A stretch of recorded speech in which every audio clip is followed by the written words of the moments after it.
And you can see Frontline Medicine tonight at 9 on BBC Two. It's time for Karl to cook, and we know all about your culinary skills. We've seen you on the show before a couple of times. But I've got a tweet in here from Craig Cash who says, "Do you wish you'd made something better for the king and his family when you made beans on toast on your show?" Explain the story first. No, it was just when I was in Africa. Steve sorted it out for me to meet a local king. And I had to cook for them, but I was in a little, like, camper van. Didn't have all these sort of fancy cookers and that. I had to make do what I had. Did toast, beans, cheese on it. He loved it. I mean, it's a classic sort of English thing, isn't it? British he loved dish, it, but like you just said, he loved the meat. Yeah. And there's no meat, he went mental. Because they think you'd insulted him, because isn't it kind of quite derogatory not to kind of serve him a bit of meat? I wasn't told that. What was the best, worst food you ate on an idiot abroad, says Rah on a tweet? Probably the sushi in Japan. Was the best or worst? No, the worst. Shocking. Don't know how they're getting away with it. It's like, it's fermented. 170 quid for a rotting fish like that, 3 years old or something. Horrible. Really, I don't know what's going on. Honestly. Don't get it. I mean, I'm not a fan of fish anyway. I struggle with fish. Have you eaten that? It's called tuna sushi. So you're saying that, I'm thinking I want to eat that. I want to try it. No. He's turned me a little bit mad these days because I want to eat all this weird stuff. I gag, but I'm not normally sick. That actually made me sick. Did it? Yeah, and I can eat a lot of things now. I watch, people on I'm a Celebrity, and you kind of go, yeah, I've had that. Right, what are we cooking now? Okay, we're going to make a mushroom pathivia. Basically, it's a pasty, to all intents and purposes. So we've got gherkins, we're making a chutney with onion, chilli, some sugar and some vinegar. Then we've got butter, we've got a bit of cayenne pepper, garlic, lemon, tarragon, onion, big load of mushrooms, ricotta cheese and some potato. So, Karl, roughly chop some mushrooms for me, however you fancy doing them. I will chop a little bit of onion. I've seen so many different types of mushroom. But you can washed up. You could just use a bit of button mushroom. Yeah, whatever you fancy doing. Really. David Hammer says, "What's next for you?" It's a weird thing. What on earth are you going to do for a career now? If you're not going to do Idiot Abroad, what are you going to do? You're going to do some documentaries. What else can you do? Because you can't go back. Ricky wants to try me out at acting, right? Yeah. Which is the camera, that one there. Yeah. Is this rude? No, it's not rude. It's just a part he wants me to play. Right. Okay. And because he's got to say to make-up women... Which is one to get close-up on? That one. Two. Right. Look, it's not rude, look.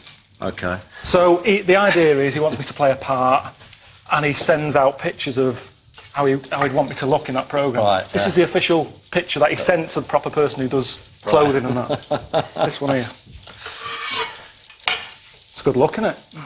that's the actual proper picture. I don't know if that's how they made Avatar, like sending around pictures like that. So yeah, that's how you'll be seeing me next. But I don't know anything about it yet. So yeah, I'm gonna have a go at that. Are you surprised by it all, though? Because people must actually... Because I think, when were you first on our show? 3 years ago, maybe even longer? Yeah, probably was about 3 years ago. And I remember then, like a lot of people knew who you were, but an awful lot of people didn't. But now, then, everyone knows who you are. Yeah, not everyone. I mean, it's on Sky, isn't it? Yeah, I've got a question. No, I'm not having a go. It's a good channel and everything. It made my career. Claire Andrews says, "Does Suzanne get annoyed by the things he says on Idiot Abroad, i.e. comparing her bum to the hippos?" Like I say, it's on Sky. We haven't got Sky, so she's probably just heard that now. She didn't know. So cheers for that.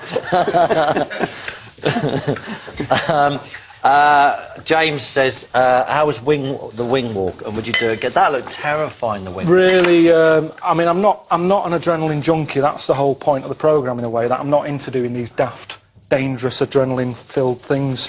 And I did that because of the alternative in the programme. I either had to do a wing walk or enter a Mr. Leather competition. So do you know what I mean? Walk. Yeah, do the wing walk. But yeah, shocking. Oh, I couldn't do a wing walk. Could you do a wing walk? No, I'm too much of a... I don't like fairground rides. Never mind something like a wing walk. I hate them as well. I don't get fairground rides. Making yourself feel terrify yourself. Is that enough? Yeah, that's great. So basically, we cook all this down, right? And there's loads of butter. Let them drain. There's a bit of tarragon in there, blah, blah, blah. And let them drain off, and we end up with this, OK? So this is all mixed. Then, Karl, what we need to do, we put... The reason why I hate fairground rides is when I was a kid, we went to Sarrett Fair, and one of my mates said that his brother had found a huge nut which had fallen off one of the rides, and the people who ran the fair, they just kicked it to one side. I mean, it's obviously nonsense. It's obviously one of those made-up things to scare you even more. But since then, I've always assumed that these things are about to fall apart, and you could be the unlucky one. Right, so we blend half the mushrooms. So click that on, and then we just blend that nicely. So these have still got texture in. We then add, got potato, we've got ricotta cheese, and we have a nice little bit of seeds, a bit of salt, a bit of pepper in there.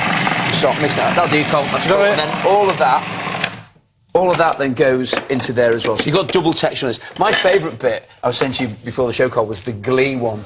Because I can see you on things like the wing walk when you go in, oh, you know what, I don't want to do that, and I can see that. But the glee one, reminds me when you're out of your comfort zone, discomfort on your face of having to perform was brilliant. It was tough. I mean, I'm not a performer like that. I never really got involved in plays at school and stuff. I'd always try and get out of that. Yeah. So to find myself with all these young kids with daft haircuts and all that, and you're thinking, I'm not part of this crowd. And then I had to sing Van Halen. And I haven't got a good voice. Just a dancing thing, though. Do you know dancing in, like, you have to be all synchronised and that? Yeah. And I sort of think, what's the point of that? Well, no, because if everyone's doing the same dance, you might as well just have one bloke. For the viewers, do you know what I mean? It's nice to have different dances going on. So you go, oh, I'll watch him for a bit. I'll watch that one, yeah. Same with synchronised swimmers and that. That's a good thing. That'll do. So that's our filling. Now, Carl, I want 2 circles cut out of that with our expensive implement. Kenny says, what do you think of magic? What, do you mean, like... Do you enjoy magic, I suppose? That what's it's good at the moment, isn't it? Old... Dynamo. Clever, that. Yeah, but I find I watch Dynamo, then I go on YouTube and just look up how he did it and ruin the magic for myself. Well, how does he do it, then? Well, which one? The one when he goes in the floor. He goes in the floor outside a shop. I'll tell you after the show. Honestly, do you know how he does it? Yeah. OK, so we've got 2 circles. On YouTube, there was all the people who did it all. That's not real magic. Real magic is, have you heard about this fellow, Russell Graham, what he can do? He can look at the stars and tell your future. That's magic. That is pretty magical. Star signs, Carl. What do you think of star signs? I don't look at them. I don't want to know. I think it can mess with your head a little bit. No, it can, though. Do you know what I mean? It can get in the way of life. Yeah. Treat every day, you know, just what am I doing? One circle, another one there, and then what we do, Carl, we sit that on top and then press it round, so you're pressing all of that down like that, OK? And then... Paint it with we nearly finished, Simon. We have nearly finished. We're running out of time. And then basically, we cut round like that, so we've got our perfect circle. Then brush it with egg wash, and then we give it a bit of a cook. And then, with it, we've got a chutney where we boiled all this together. We add a little bit of gherkin to it. OK, so mix all that together. Let's pretend we've done that, shall we, today? Let's pretend that. And just produce and get the one in the oven. But look, Carl's on it. And whilst we're doing that, Carl, you can leave that now. Simon plates the, how do you say it, the pavilion. Louise and Twiggy have the déjà vu answer over there. If you'd like to come and sit down. The déjà vu year when Ian Duncan Smith became Tory leader, the Cruises split, and this song hit number 3 in the charts was... Twiggy, what was the year? I was wrong. It's 2001. Yes. It was you. I got it right. I didn't know I'd got it right. Clever clogs. I have got it right. Have you got email? I was only a year out. I have. Would you like me to read Yes, one? go on, please. Right, Louise. OK, a tweet from Sarah for Twiggy. How fun was it filming AbFab?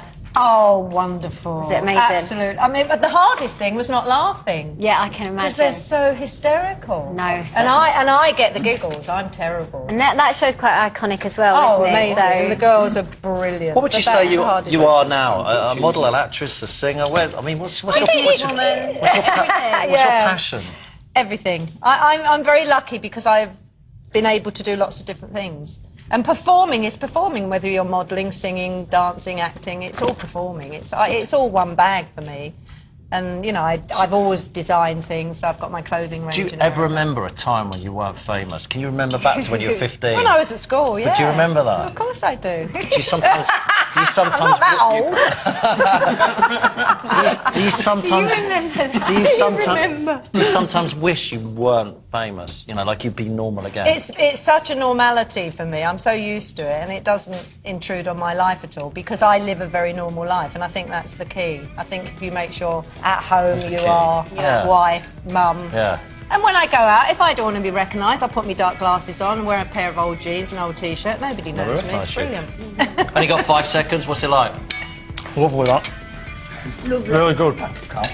I'm not a fan of mushrooms, but that's really There good. you go. That's it for today's show. Massive thanks to our guest Twiggy and to Karl. Tune in next Sunday at 10 when we'll be joined by John Bishop and Karl's mate Stephen Merchant's on the show. This has been Something for the Weekend. Enjoy your Sunday. Come on, Chelsea. I knew it.